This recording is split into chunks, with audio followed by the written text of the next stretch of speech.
imaginary numbers are exactly as real numbers. They just don't live on a one-dimensional line.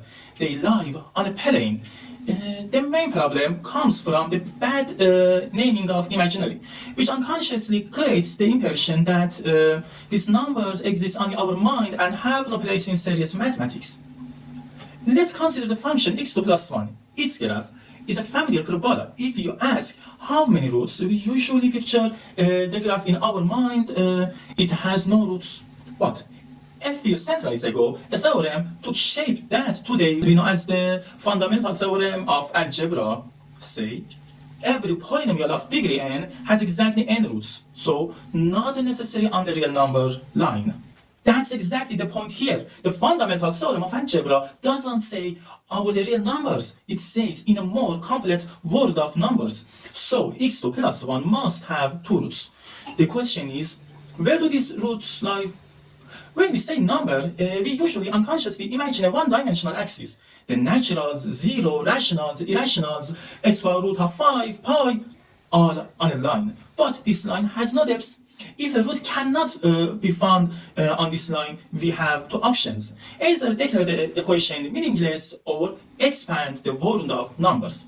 A good historical example is exactly what happened with irrationals. For a long time, many people saw the world of numbers was just the rationals. But when it became clear that the equation x2 equals 2 among rationals, irrational numbers entered and, in a sense, filled the holes in the line. For x2 plus 1, something similar happened.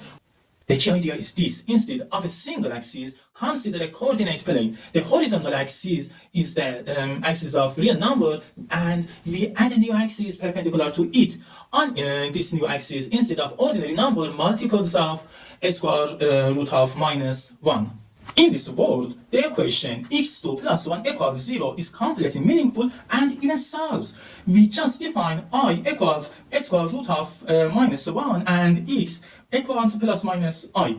So those two roots we couldn't find on the line, on the real line, sit on the perpendicular axis. The imaginary axis exactly above and below the origin, plus I above, minus I below, and likewise 2I, 3I go higher, minus 2I, minus 3I go lower.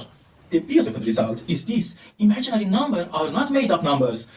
They are a piece of more complex geometry that make the many fundamental laws, like the Fundamental Theorem of Algebra, work cleanly without exception.